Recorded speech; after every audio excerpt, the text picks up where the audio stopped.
Hey guys, we're back. This time we're going to be taking a look at the newest Red Dragon Inn expansion, The Adventure Is Nigh.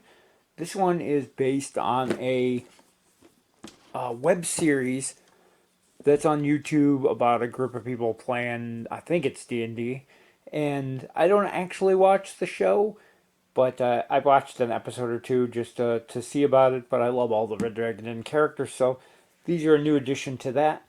I did get the version, they offered this in two versions, one that matched the artwork to the actual show, and then this one which is more of a match to the Red Dragon Inn itself. So I think a lot of people who got this probably got the one that matched the show's artwork, so this one will give you a good look at the other one. All the cards and everything are the same, just the artwork is different. So we're going to get in and take a look.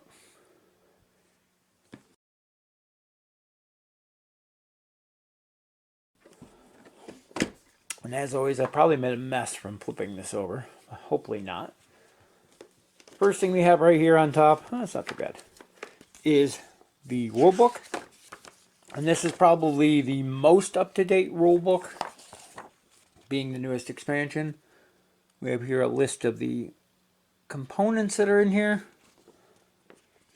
A table of contents. I believe that actually gets you to a rulebook. That QR code there. We have an introduction, a getting started, and then we get into the rules on how to play. Not much has changed in those, so if you played any of the previous versions, you're pretty much going to know how to do that. Each book does add some new rules here and there, but I don't think there's anything too spectacularly new as far as the base rules go. More stuff about drinks. Drink events and things, and then we get into some other rules which are more specific. Those are just more specific cases here. Negating.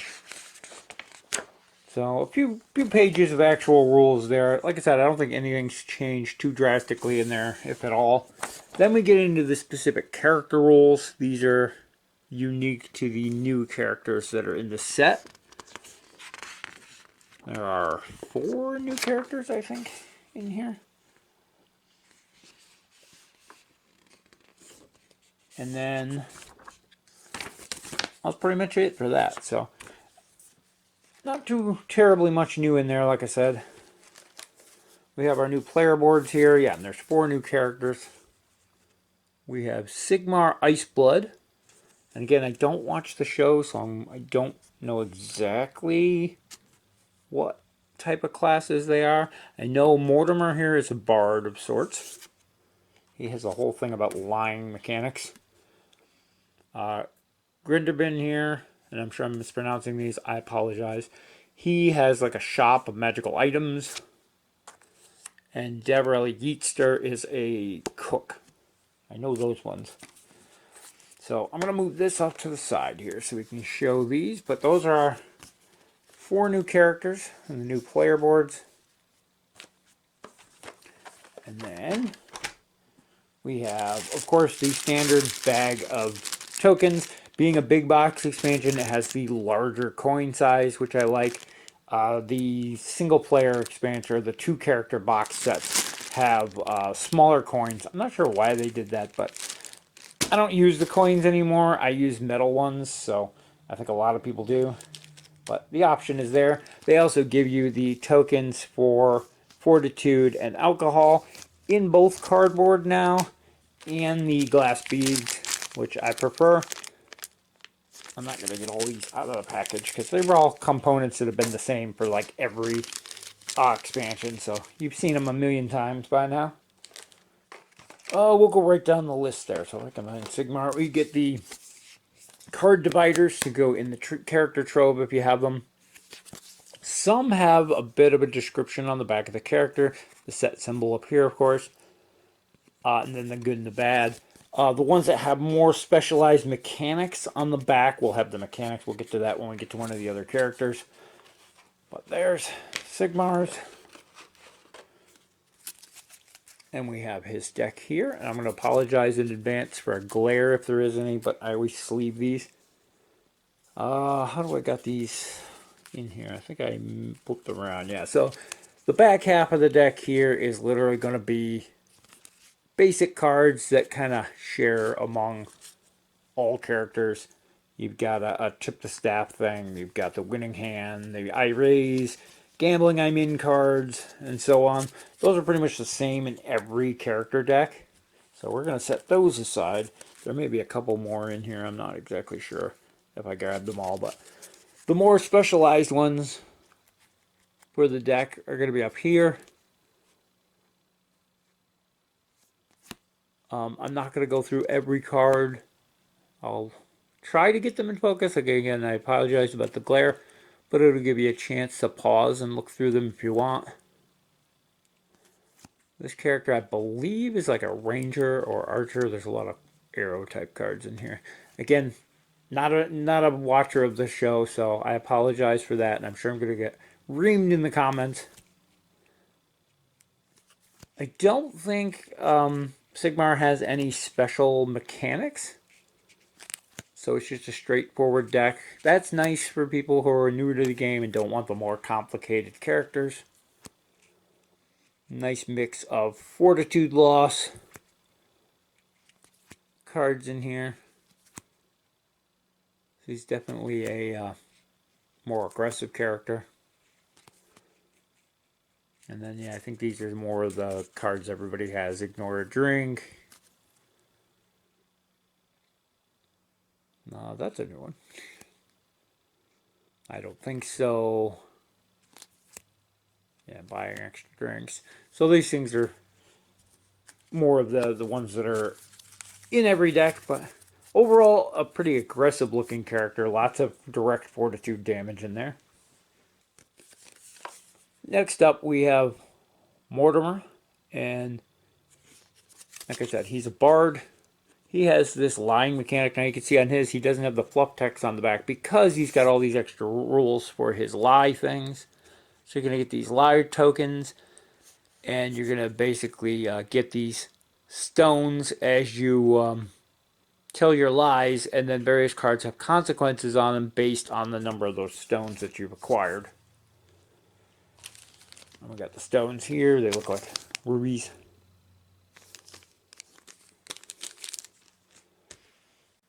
On Mortimer's cards, he actually has two decks we'll get to, but on his first deck here is again your basic one. You have your gambling cards. There's a section of those. You got the tip the staff. There's usually a couple for buying drinks for people. And I don't think so. Usually a cheating card or two. A couple more gambling cards, because why not? He's a bard.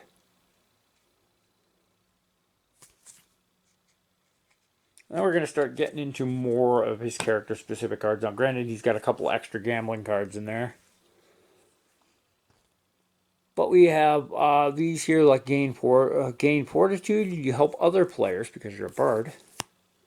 You've got cards like this that have these stones in the corner. So you're going to start with one of these stones on your player mat. And then, depending on the cards you play, you're going to be gaining these stones. And I think there's ways to remove them. I think there's ways to remove them too, but I'm not sure about that.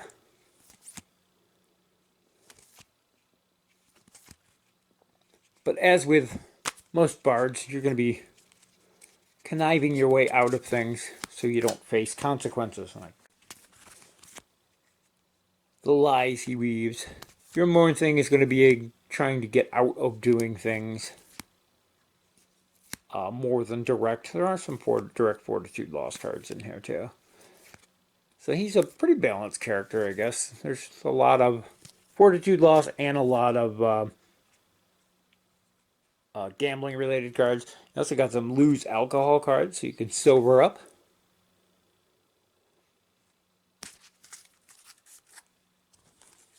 So basically, you're going to be playing your turn. You'll be playing your cards just as normal and gaining or losing these stones here. Then at the end of each of your turns, you're going to be drawing a card out of this deck. These are your consequences. And these are basically the repercussions for what you've been doing. And based on what's going on here, you look at the number of tokens you currently have, and you face the consequences or bonuses based on what you're currently at. And you can see in this one, if you have 4 or more, this triggers, and at the end you're going to remove 3. So it's a neat little mechanic, something new. I always love the characters that have special mechanics to them, unique to them. Next up we have Grinderbin, and he's a merchant of sorts. And again, on the back he doesn't have a description, he just has his rules. And he's going to have a little magical shop of items based on the number of players. You're going to have 2 or 3 cards there. And at the beginning of their turn, or whenever a card says to, you're going to sell these items. And all the other players basically get to decide if they want to buy or not. If they want to buy, they put the money in their hand. If they don't want to buy, they keep their hand empty. Then they all reveal their hand at the same time. And then you can sell the item for the cost listed to one of the players who reveals gold. You must sell to a player who doesn't already have an item if possible. And then the player who bought the item gives you the listed amount of the gold. And if they already have a magic item, they discard it and take the new one. So you can each only have 1. Then you refill the shop. And you can also play, or you can't play items during the actual selling time. So no cards. And then once somebody owns it, they can play it as if it's the type of card listed on there. And then because he's going to get so much money as a merchant, he gets a bunch of abilities that basically allow him to modify spells or abilities with money. And again, he's one that has multiple decks. So we got his first deck here. This is his character deck. As always, half of them are your gambling and basic cards. Your tipping and messing with drinks and buying around drinks. Then after that, we start getting into his more unique cards. So he can mess with gambling. A lot of people have that kind. Reason to step out or ignore a drink. I don't think so. He's got a couple extra gambling cards here, which helps because he'll have that extra money. In this case, this is one of those where you can take control of a round of gambling. If you spend 2 gold, in addition, you pick another player and force them to leave. So that's kind of cool, but again, you're paying more money. Money is an extra resource for you.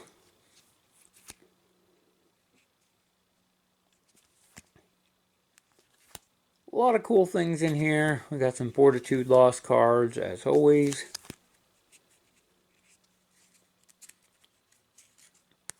Adding alcohol to drinks, and again, more of these pay an extra gold to do extra things.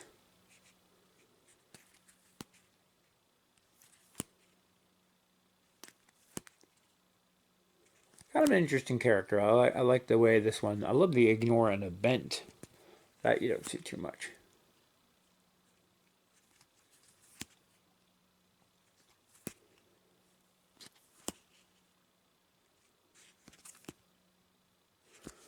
So yeah, very cool character there. A lot of interesting ideas and mechanics. Onto the actual magical items. So you're going to have 3 of these face up in front of you in a shop.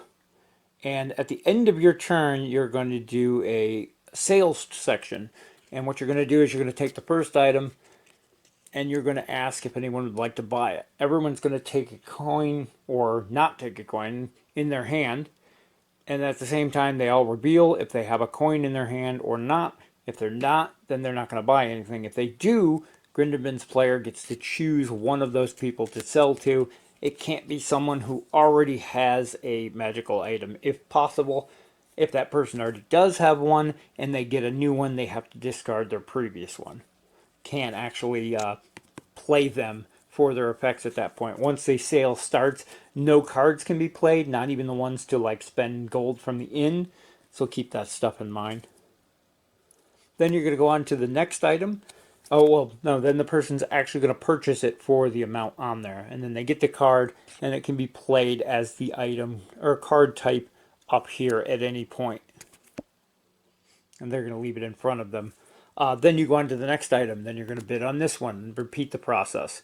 Then it's going to cost whoever wins that amount. And so on until all 3 items have been bid or not bid on. Then at the end of the turn, you refill back up to 3 items, or 2 if you're playing with a lower player count. And then that ends the turn, and there'll be a sales turn at the end of Grindelwald's next turn. So it's kind of a cool mechanic. There's a lot of different types of cards here. The only thing is there aren't much variety in the money. They're mostly 1s. There's a couple 2s and a couple 3s, or maybe just 1 3. So not a lot of variety in that. You're not going to get rich off of selling the stuff, but it is an income. And then you can use the money that you get off of them to power up your other abilities. It's kind of a cool character. I like it. Next up, we have Dabrella Yeatster here. I love the artwork. And she's a cook. She's going to be making food. Again, no fluff text on the back, just the actual special rules. But you're going to have a special deck, and at the beginning of each of your turns, you're going to put a spoon counter, which are these here, onto each of your revealed cards, and then you're going to be revealing a new card. As soon as any of the cards have number spoon counters on them equal to the number on them, you can play those cards as if they're an action card of the type. And then after it's played, it goes to the discard. If multiple finish at a time, you get to choose the order they go to. And if the food pile runs out, you just reshuffle it and make a new one. So she's an interesting character. Again, has multiple decks. So for her actual character deck, as always, got your gambling cards, got your messing with drink cards, tipping the waiter cards, and so on. I don't think so. And I think here's where we start getting into more class-specific cards. You can avoid some gambling. Each player, including you, gains fortitude. That one's kind of cool. And then everybody pays you because you're basically making them food. Lose fortitude. Each other player loses fortitude. I love that one. It's a group hug. It's just squishing them all. And I'm sure if you're a fan of the show, these references even go deeper, like squishing everybody in a big hug. Sounds like something a character like that would do. Unfortunately, like I said, I would watch it if it was an actual show. I'm not a big fan of watching people play D&D. I know a lot of people love that stuff. Critical Role and things are huge popular shows. But I would actually watch the animated show.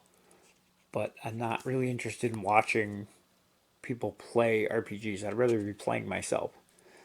So, a lot of cool stuff in here. And there you can see add a spoon counter to a food in front of you.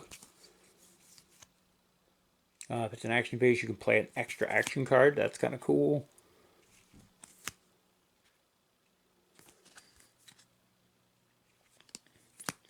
A lot of these are the same cards you see in other decks, just different for the character, but same effect. Start a new food, then draw 3 cards. That's a really nice one. Extra draw is always nice. Reduce alcohol content of a drink by 2. These are nice because I don't think it says, yeah, drink at you. It's of a drink, so you could do that to somebody else if you wanted to. Why you'd want to in a game where you're supposed to be all out for yourself. I don't know. She looks so sad. But it's a possibility. Maybe you could sell that ability. Buy some favor with someone for doing it. But there's her basic deck.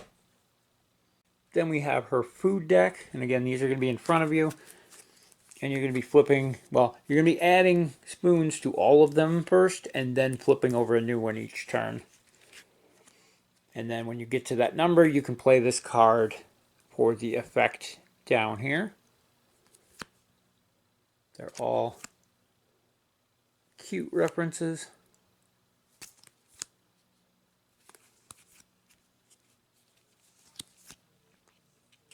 So everybody's going to have at least a turn notice. Like you'll flip this card, then the next turn you'll put the spoon on it to trigger it. So they're going to see what ones are going to trigger and when. So they have a little advanced knowledge, but it's basically extra cards every turn, which is cool. I love that mechanic. That's another new, neat one that is fun to play. And then the last thing we have is our drink deck. It lists all of the drinks on the back. And I'm sure they're all references to the show. Again, I apologize to fans. I don't get any of them, but there's still some cool stuff in here. We have a standard coffee, water. Not sure what that one is. These ones have an effect. There's a drink event. Protein shake, another drink event. Some chasers. I think you got the normal drink and then the chaser on a couple of these.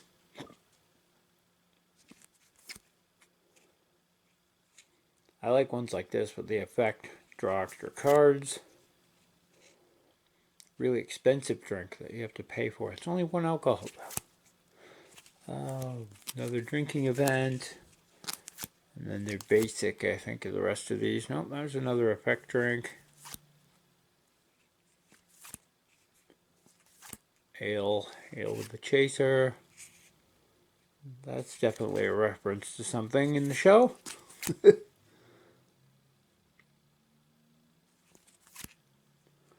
That's just a standard card there.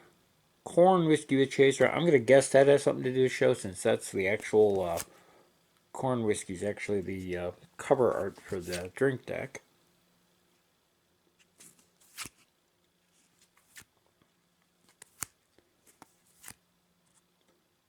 Another drink event. Sorry for the glare.